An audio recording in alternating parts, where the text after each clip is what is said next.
I'm not sure incremental works is working really well with privacy and cyber. I'm not sure incremental is actually doing what it needs to do. I actually think that we need to draw a line in the sand and say, okay, there needs to be a shift here. We need to do it now. And everyone's going to have to take a leap at the same time. And while it's awkward, while it's painful, because everyone likes doing things the way that they've always done them. And, there's that old adage, well, if it's not broken, why fix it?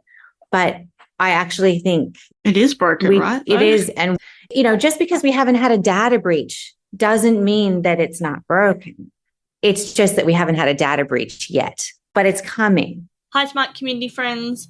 In this episode of the Smart Community Podcast, I have a fantastic conversation with Nicole Stephensen, partner at IIS Partners, a prominent privacy consultancy in Australia, where she leads privacy strategy and services. Long-time listeners will remember that Nicole was on the podcast way back in episode 69 in 2018, that long ago. And again on our COVID catch-up series, which we did on YouTube in 2020. Now, in this episode, Nicole and I discuss what's changed in the privacy landscape in the last few years, for better and for worse, including data breaches and the review of Australia's Privacy Act. Nicole reminds us of the essential principle of nothing about me without me, stressing the imperative to engage and involve the community in co-design solutions. We explore the vital role of public servants in keeping the needs of the community as a focus, and touch on the crossover between information security and privacy. Nicole and I then discuss the pros and cons of privacy laws and regulations, and Nicole advocates for a shift away from incremental change in order to keep pace with the speed of technological advances.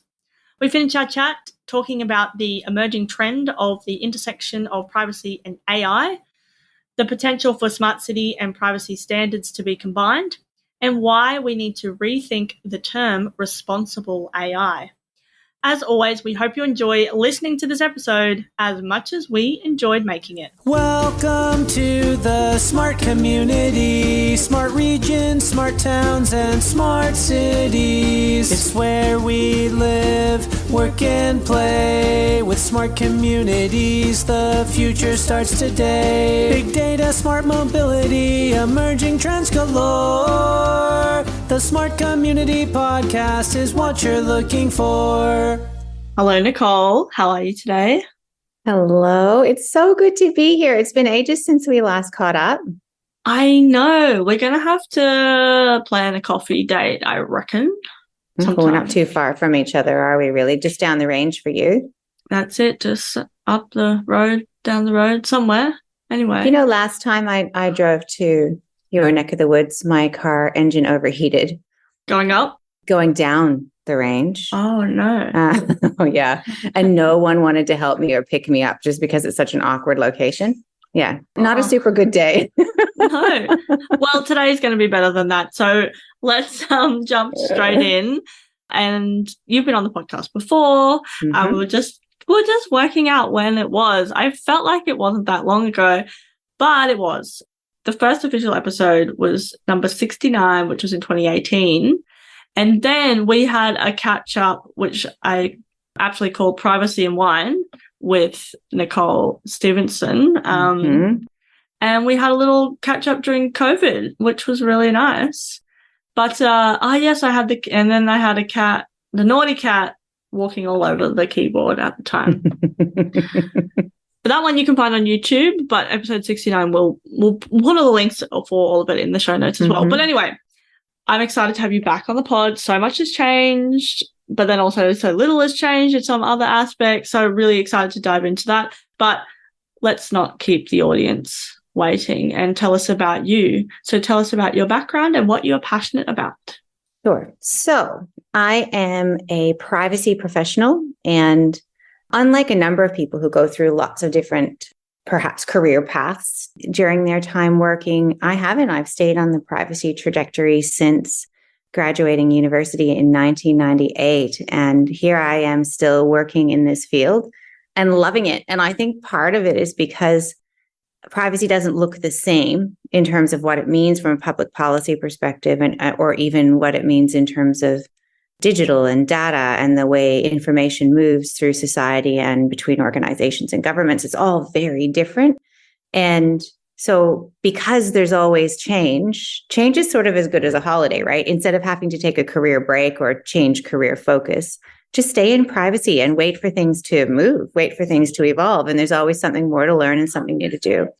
Yeah, no, and I think it has changed quite significantly, even in the last 5 years, but then since 1998, that's a significant change. So, I want to dive into some of the changes that you've seen, and obviously working in the smart city space and more things coming online, more data becoming available. We're using data in different ways. We're giving away data. We're retaining data, all these types of things. But let's go to we'll go broad first. And what is a smart community to you? So often when we talk about smart, especially in sort of the cities or communities context, right, we're talking about leveraging data and technology to make life smarter, cleaner, faster, more equitable, like sort of all those things, right? All the public benefits sort of statements that we use to justify decision making, right? About, leveraging technology and data.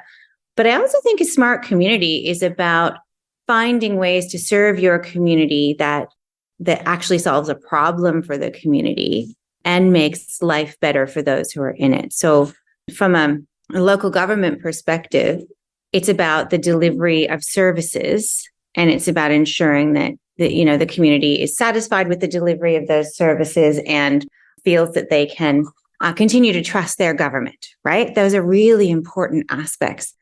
But I think it's also important to remember that not all things that are smart are tech-driven.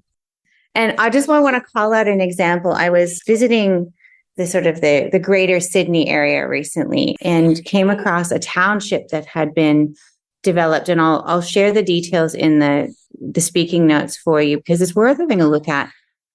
So I had the opportunity to attend this township that's close by to Robertson, right? It's a community within a community is probably a good way of putting it, or a development project. And what they were looking at as from, a design perspective was to be smart. But smart wasn't necessarily about leveraging technology. It was about ensuring that the community that was living in that space felt that they were getting the best out of the township that they were living in, that they felt safe and secure, that they had access to services. And some of the issues for them were things like around traffic management, about how do we slow the traffic down in our streets so that kids can ride their scooters and people can go for walks and, take their dogs out without, having the hoons coming down at 70 kilometers an hour down the street. So that was an issue.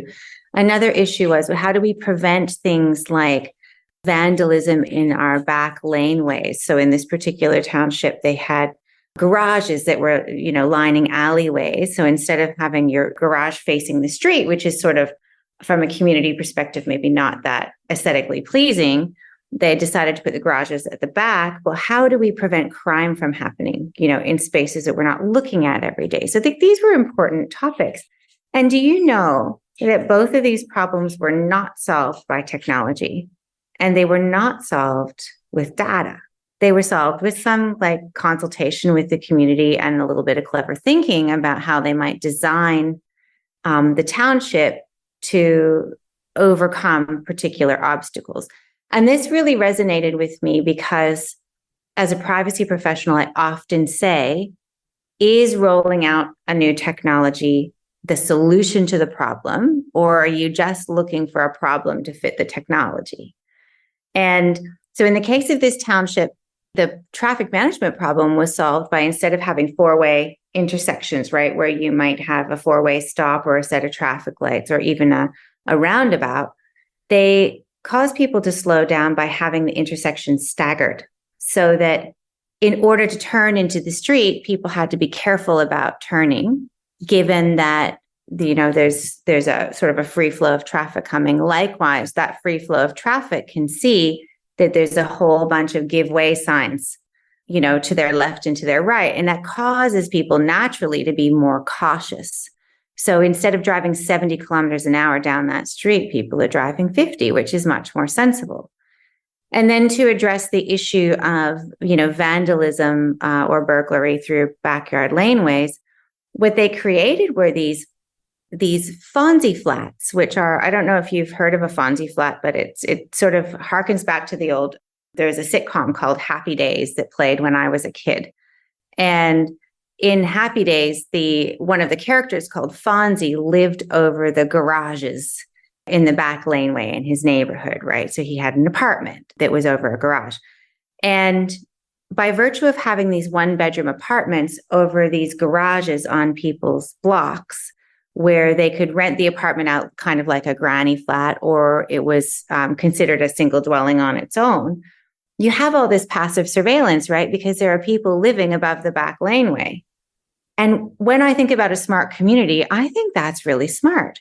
I think instead of having CCTV cameras up or people with fancy alarm systems, having individuals that come and go through the back laneway and have their balcony facing that direction, that actually solves a problem without involving the personal information of anyone and without needing to leverage new technologies. So I love that. Yeah, I thought that was really great. I really like that example because it uses that kind of human-centered, or whatever we want to call it, approach, and using the human smarts within the community. Because I also, like with smart communities, we talk about technology and data, but also new ways of thinking, I think, and new ways of approaching things. And I also think then from a data perspective, doing that approach, you then can use the data to show the effects. Yeah. So then it's like it's a combination of all of those things together, which I really love. Yeah, I love that too. And I also whether it's to do with digital and data, whether it's to do with technology, or whether it's just to do with sort of smart, innovative thinking within the community, I like the turn of phrase, nothing about me without me. And in our communities, I think that's really important. It's that, those who are living in the community are actually the best people to tell decision makers what's going on in the community, what their needs are, what the focus ought to be. And if information about them is going to be used or leveraged to solve problems in the community, make life better, more mobile, etc., involving them in that process, hearing from them is vital, because they become part of the solution then, right? And own the outcomes as the community, as opposed to that kind of more paternalistic way of managing local government, which, that sort of now we know what's best for you. That doesn't always wash with the community. And I see that regularly in my work, is that, often people are happy for their government, whichever layer it is, to make decisions on their behalf. But they like to feel that they're part of that, and to not, sort of be told what's best for them, but to actually have communicated that first. Yeah, I agree. And I think it's about bringing those needs in, bringing the community in, so they actually feel like they are not just being engaged for the sake of engagement and ticking a box, because then you won't get them involved, but it's actually that they're in there, they're part of it, that co-design piece, but also that at the end of the day, the government has to make some kind of decision. It may not suit absolutely everybody, but if they can see where it's being brought in and, the analysis that's been done, or whatever you want to call it, then I think you can get you get more empowered citizens, because they're a more empowered community, because they want to actually contribute, because they know that it will make a difference. So I think, it is really, really important. And part of why, like in the smart community space, the community part is, the number one, the key component. And whether that's a community within a community, or, an entire city, or, a group or something like that, really understanding what the community needs are, and they'll shift and change as well. So a regular dialogue and a regular kind of involvement is really needed. But first we need the community to understand what it is that, they're trying to get involved in, right? And I think, once we do that, and that speaking the language, the language of the community, then really helps. Yeah, I think too, continuing to have my privacy hat on here, the idea that people are trading information about themselves, say in relation to their experience, in relation to their needs, in relation to perhaps their abilities or disabilities or, other factors that affect how they live in their community. When they trade that information with their government, right, their local government, they're doing so with an expectation that something positive will come out of that trade. And I think that this is the key. It's that relationship, in order for it to stay positive, in order for something positive to come out of the trade, is that there has to be that deep respect for the individual that's at the heart of the decision making that we're doing in the first place. And if I were a local government decision maker, or even the folks responding to public policy issues at various different levels of government, I would want that to be sort of my North Star, as opposed to, how do we get best value for money? How do we solve key service delivery problems? I think really focusing on community and community expectations is the way to do it. Yeah, I love that. And I think that's something that maybe we lose sight of sometimes when we are trying to get, the value for money, or the this or the that, or the project. We just focus on delivering the outcomes for the project. But those outcomes should then serve the community. Like, that's why we exist, public servants. When we think about this service to the public, when we're talking about government, but it's also a very hard job, and yeah, it is. There's lots of it is complex. I mean, if it was easy, then we wouldn't be having this conversation, because all the problems would be solved. Now, I'm really keen to talk about some of the things that have changed since we last had this chat on the podcast, which was 2020, which is obviously a really weird time. It was in May 2020, so we're both in lockdown. Well, I know we were drinking wine. Who knows what time it was? So what's happened recently? Well, I mean, there's been data breaches. We're all about data breaches. Oh, yeah. There's been all this kind of stuff. Yeah. There's a ton to unpack. Because what came out of the pandemic was this shift in how we do things. And I think I foreshadowed that in our call, is that all of a sudden we were seeing that everything was happening via QR code, of some description. And for some reason, whether it was for COVID safe check-ins, or for, if you were allowed out of lockdown, you were going to your restaurant, but you weren't able to deal with a waiter. You had to order via a QR code, for sort of safe delivery, those sorts of things, right? Safe food delivery.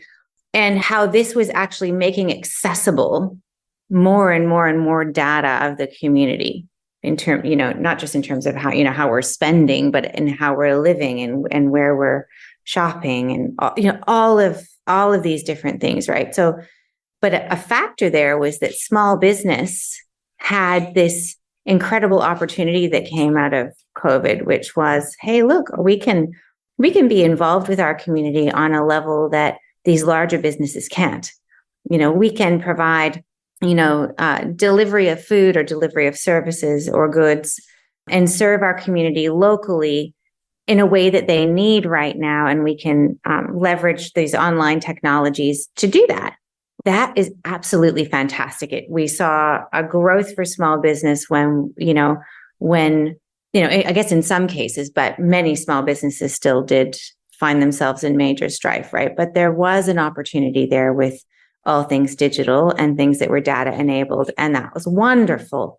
But what comes with that is the cost of those small businesses not necessarily having the infrastructure behind them to be able to deal with that kind of data and to be able to deal with it responsibly over time. So, in the short term, it was about, making the goods that somebody needs right now available for delivery.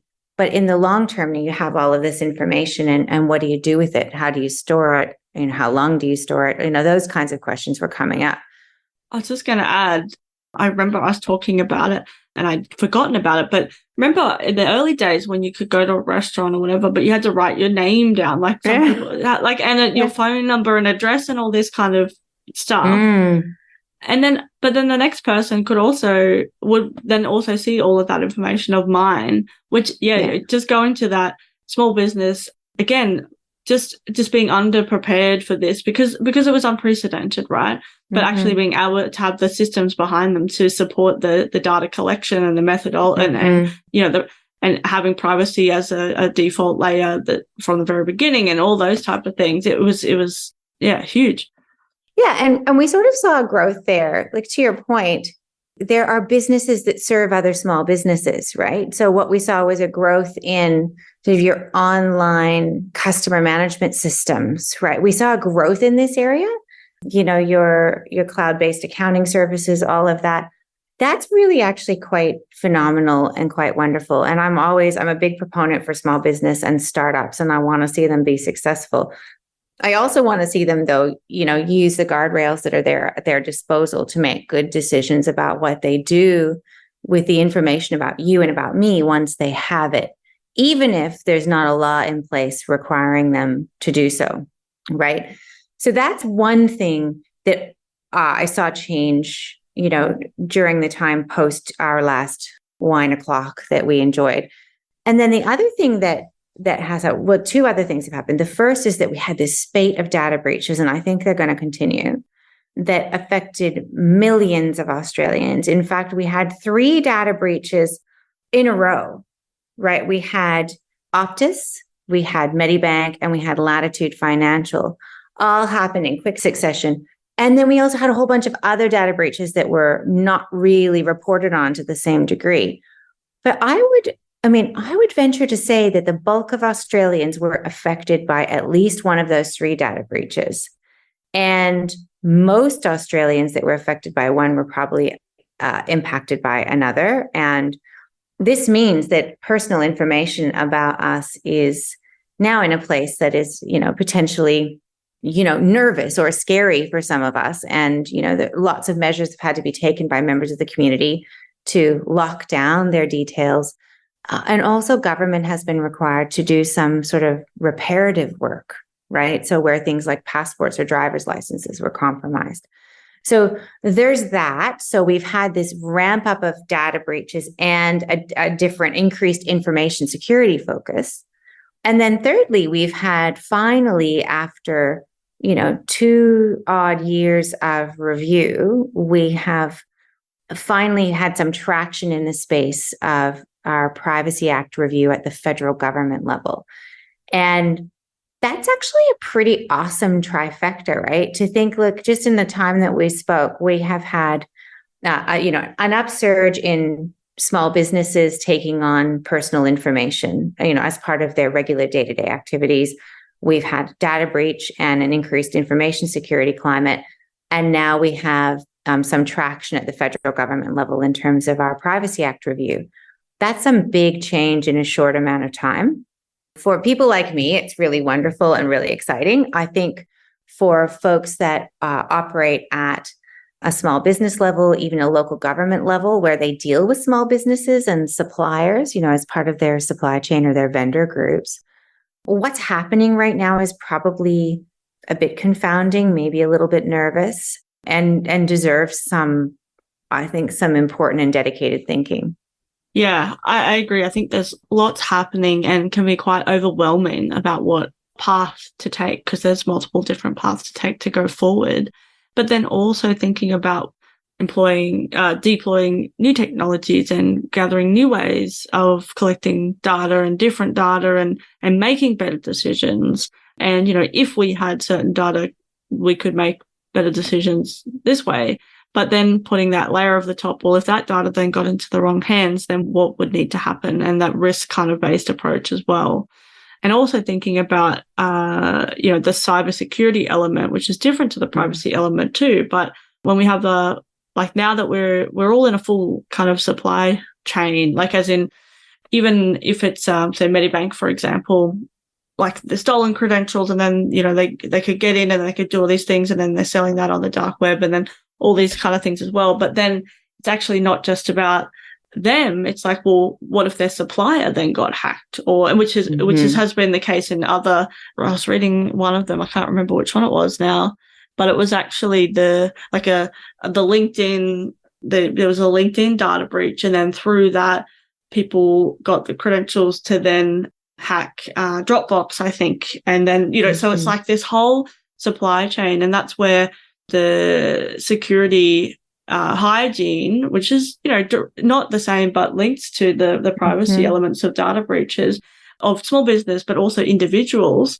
from the human perspective, is really, really important. And I think it's something that is going to get, and, we're not talking about future trends, but it has to be something that we see more and more coming in as a, something that everyone's talking about and doing something about as well. Yeah. And look, to your point about security and privacy not being the same thing, you're right. They're not.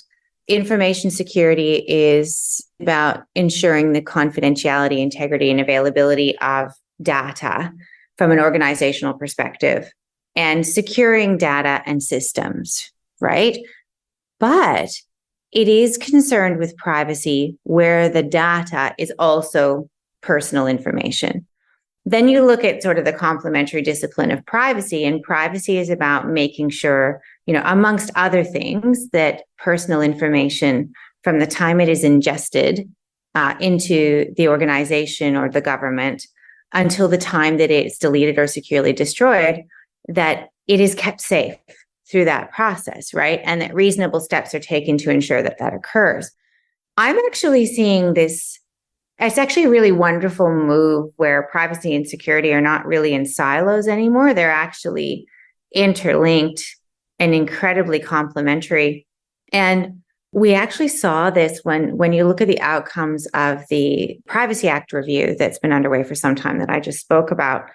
If you look at that through the other lens that we're looking at things through in terms of Australian public policy, which is around information security or cybersecurity, and you will have seen a lot of work happening in that space. Many of the outcomes for the Privacy Act review link back to what's happening in that cybersecurity space in terms of, Australian national security, security of critical infrastructure, and those types of topics. And that's really relevant for our communities. And you almost can't take one without the other anymore. Yeah, I totally agree. And I also think the more I think about personal data and how much we release, like our digital footprint, essentially. So, and how all of that's kind of linked as well. So it's like, even if, I don't know, they get into something that they get into something that doesn't have my personal data, but I've just logged into some website or whatever, but I use that same password across all of my things, then it becomes an issue of then the first kind of breach might not be a privacy thing, but then that this all kind of links together as well. And so many different, the way that we're all connected, but also thinking about, say, from if an IoT, so an Internet of Things device got hacked, that's just the first, that's the attack vector that they get in. Then they get into the network, which then that's where you get the private information, et cetera, et cetera. So I think I agree. I think it has to be, and also cybersecurity, we talk a lot about just being technical, like the coders, the hackers doing, but human factors is such a huge, huge part of that. And, being able to manipulate somebody, and you've got more people now in that space that aren't necessarily coders, but they're social engineers, where they are able to, and the good guys, hopefully, to act in the bad way or to simulate that bad way, so then you can then have a better response at the end of the day. And, you've got penetration testers, that there's a combination of like physical things that they do and all those kind of things. But I just think then the privacy has to be in there from the very beginning, because otherwise, what are we actually trying to protect? And obviously we're trying to protect a whole bunch of things. But when we bring it back to the human perspective, that element is so important. Yeah, look, I think it's really important for trust. So if we're saying to our communities, it's okay, we've got this covered, whatever you share with us so that we can deliver your services or your benefits, it's okay, it's secure. If we're saying that to the community, we really need to be in a position to put our money where our mouth is and prove it. So, we're increasingly seeing privacy regulators now saying, all right, well, you say that personal information is secure through its life cycle. Show me how. Show me what are those, technical steps or administrative steps or physical steps you are taking to make it so. And I quite like that. And as part of the Privacy Act review, one of the recommendations that the government did accept is that our updated privacy law will include detail about what reasonable steps to secure personal information means in practice. I think this is going to be really useful for, our decision makers from a local government perspective, but then also the vendors and the other folks within the supply chain that service them. I think this is really going to be key. Yeah, I think the recommendations or the actions are really important there, because then, you don't have to be a cybersecurity expert to know, but also you can be a bit more informed if you do then have to get somebody in to help you do that as well. Like you just said there, like that whole supply chain, it's not just about, big companies like Medibank getting hacked. It's about smaller businesses, because they can then be used to do something else, to move sideways and things like that.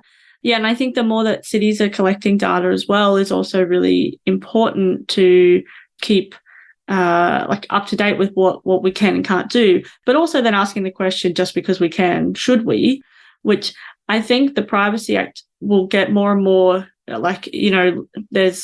we'll have more controls, or more, what's the word I'm looking for? Like, you've got the ethics and the privacy, right? Which, are not the same thing, but, you can think of them as kind of, very related, obviously. I think it's about granularity there, Zoe. Yeah. Like, not just, there's a tendency to be a bit tokenistic, right? In terms of how we make our decisions, and that, yes, of course, we've got privacy covered, or yes, of course, we've got information security covered. But from that trust perspective and that ethics perspective, that, should we, even though we can, that, those kinds of conversations, being able to have a defensible argument for how we're deciding to solve problems within our communities and whether we're going to use technology or data to do that. It's almost more than a compliance thing now. Although we're going to see some good changes, afoot with the Privacy Act review, I actually think we have a much more savvy community that's coming out of this pandemic period, right? Where people have learned a lot, and maybe a lot more than they thought they would, around data practice and what is good information practice versus just sort of middling or not useful at all sort of information practice, and demanding better of our local governments.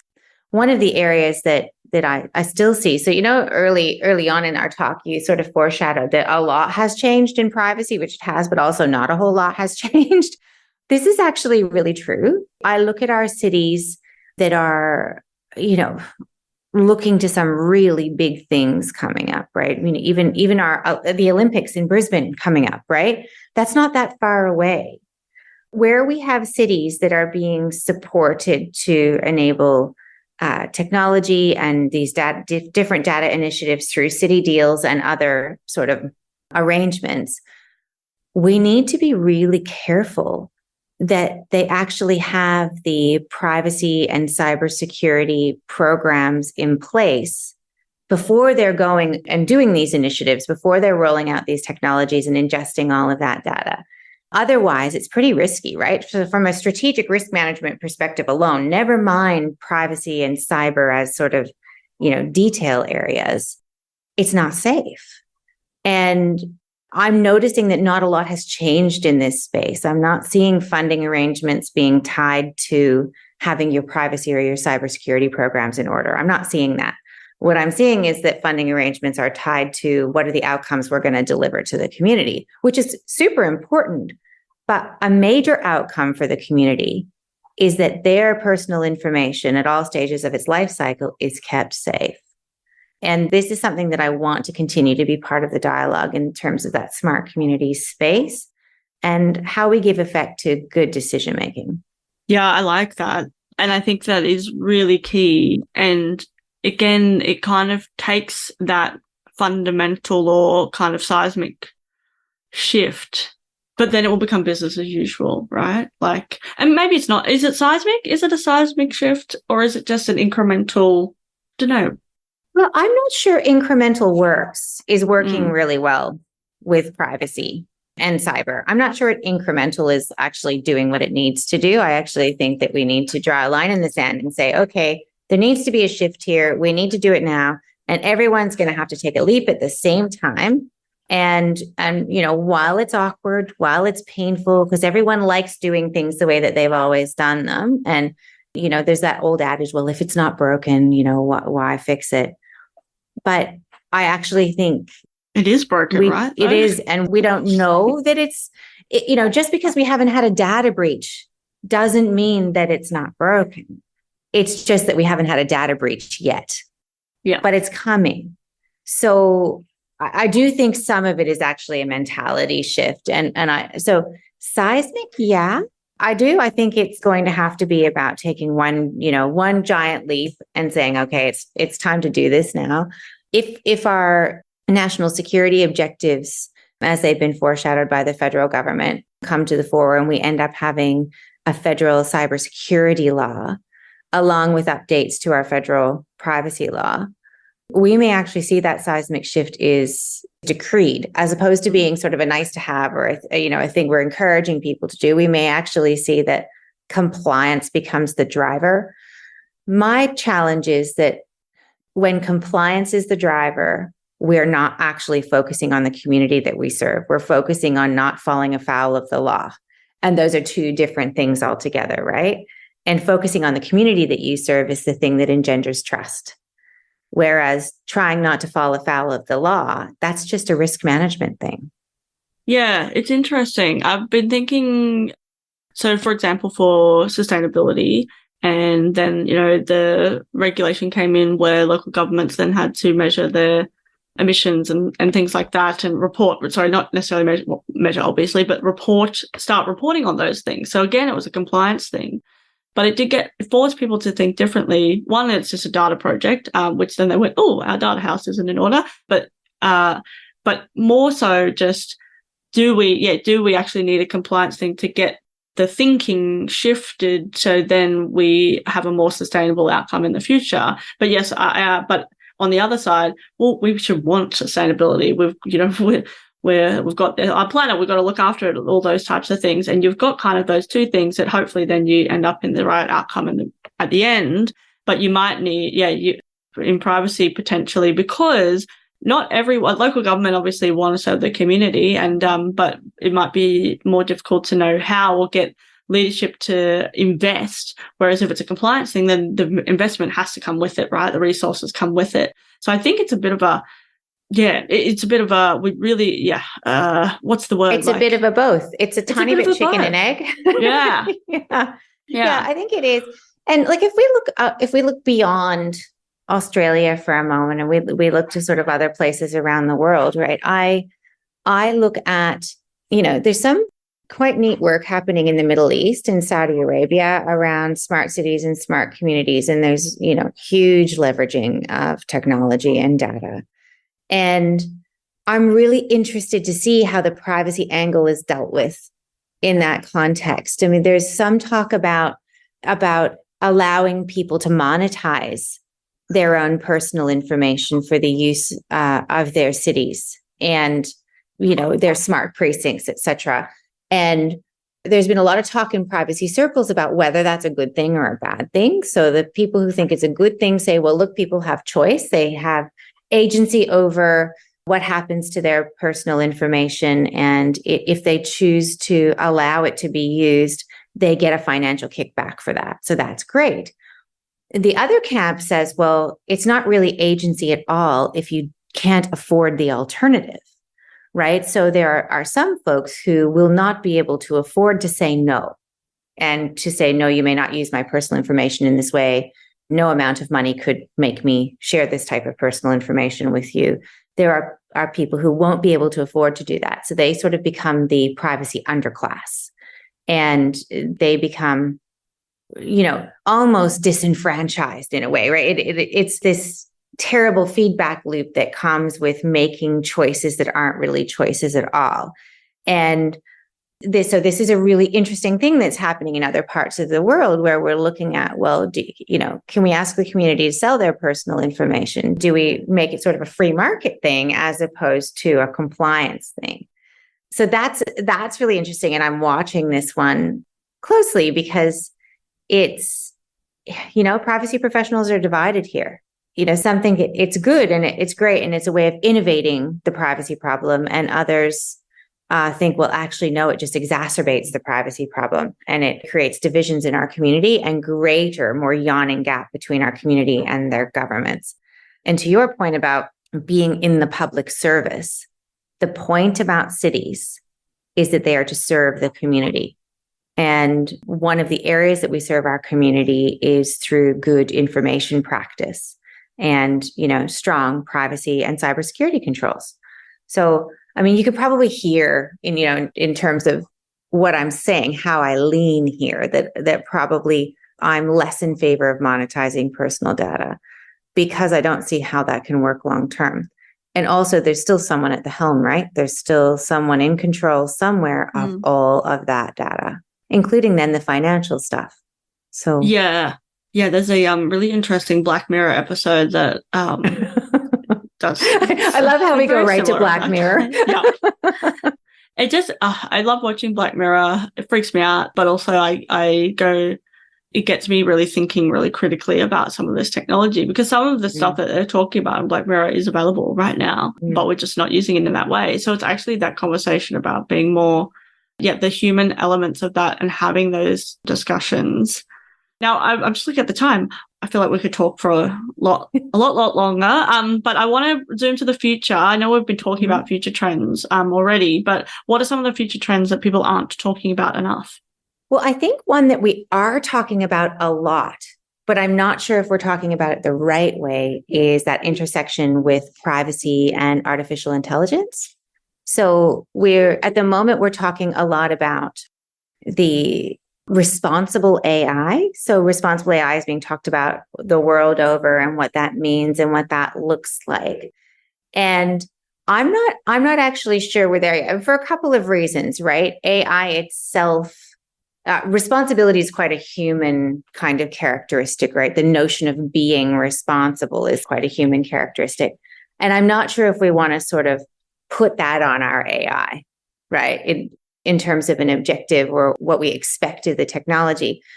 But more broadly, I think that it diffuses responsibility altogether. If we say responsible AI, we're forgetting that we, as the creators and the deployers of these technologies, we are responsible for the AI. And how are we going to give effect to that responsibility in a meaningful way for our community? So that's something that I want to see talked about more and differently, even though we're talking about it a lot now.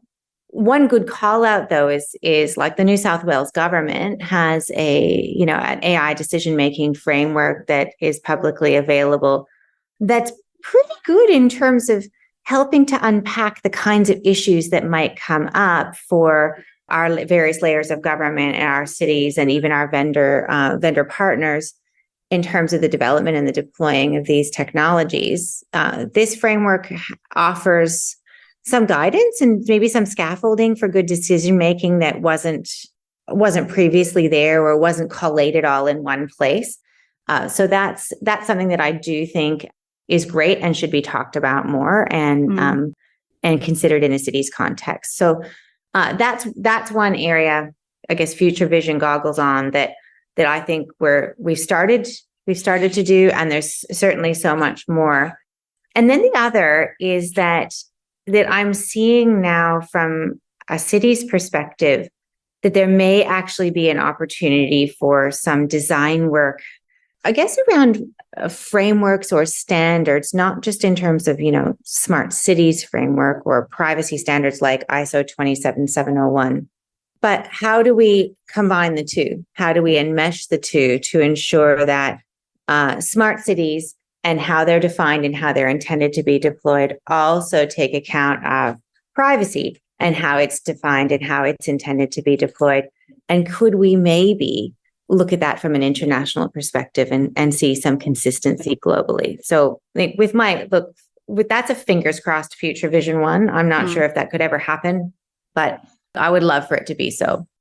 Me too. I think that would be great. And also just providing that clarity and talking about bringing all that information together in the example you gave is such a huge step, which seems so like a small step. Why isn't all this information together? But it's such a significant step because then people can actually comprehend, it takes the overwhelm out of trying to find everything because you're never going to, there's too many things out there or whatever. Bringing that together and having that information is really important. And then being able to action on that is really key as well. But I wanted to go back to the responsible for AI. I think that reframe is brilliant. And it has to be something we continue to talk about in the future. Because I think when we say, I hadn't really thought about this, but we were putting this human element onto the AI, like we're inherently trying to remove our accountability or hand it over to the AI. And it's just like, well, no, that's wrong, actually. Because if we think of it as a separate thing that's not created by humans, then we are on a collision path, right? So I think, reframing that and that really small, just that, what were the responsible for, the tiny little four is so key in how we then shift that thinking so then we can have better discussions, which will lead to better focus and awareness and then lead to much better action as well.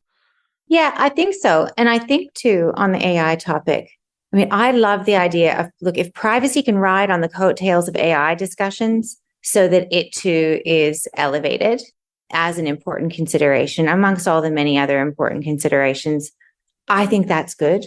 I think that there's an opportunity to leverage discussions around this really, really big piece right now. Like, this is where we're at, right? We're like entering the fifth industrial revolution and everyone's really excited about it, but we still haven't got our act together from the fourth industrial revolution around privacy and cybersecurity. So if these concepts, and e-safety too, by the way, and children's privacy and all of these things now need to ride the coattails and feel of, the most interesting topic. And if that's AI, then so be it.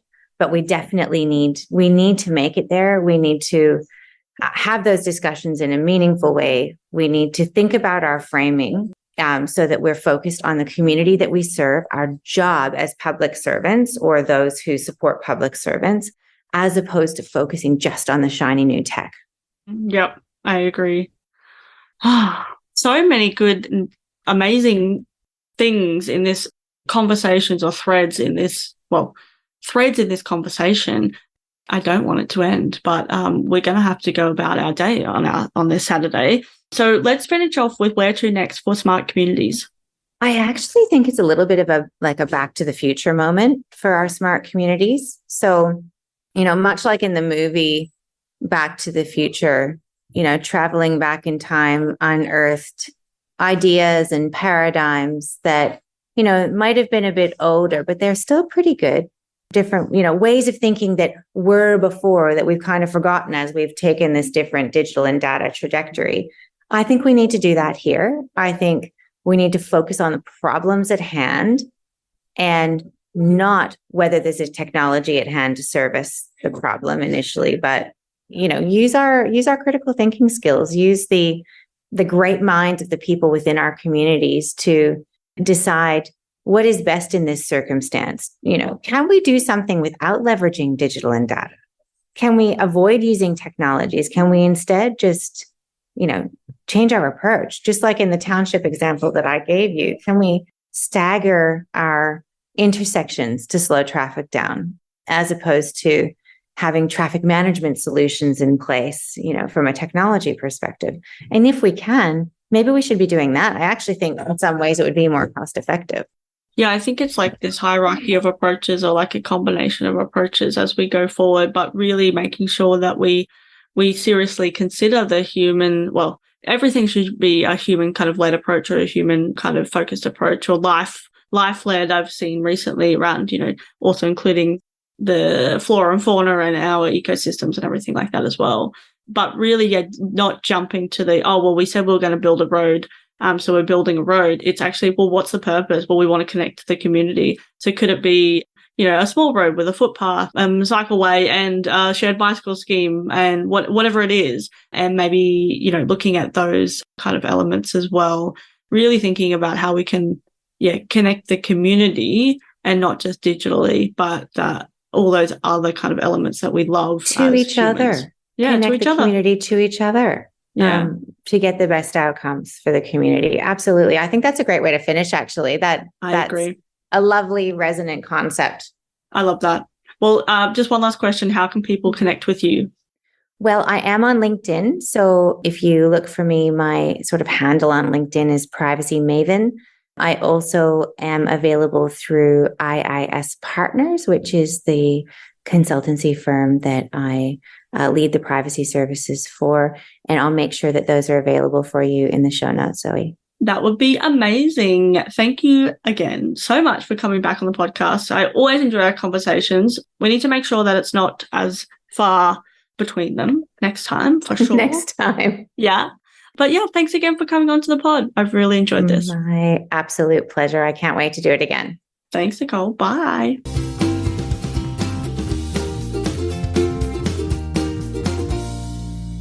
The Smart Community podcast is brought to you by My Smart Community.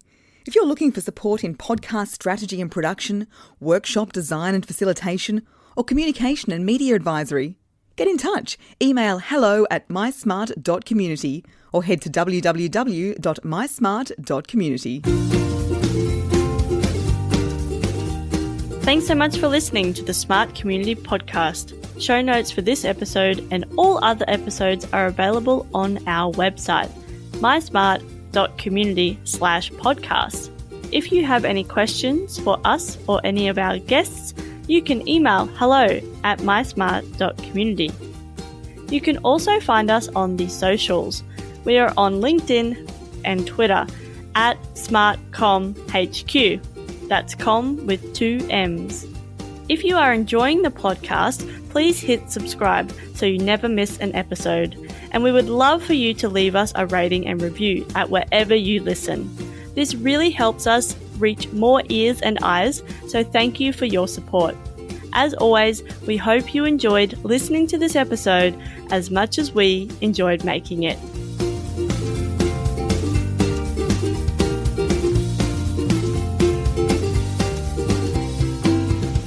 The Smart Community Podcast is what you're looking for.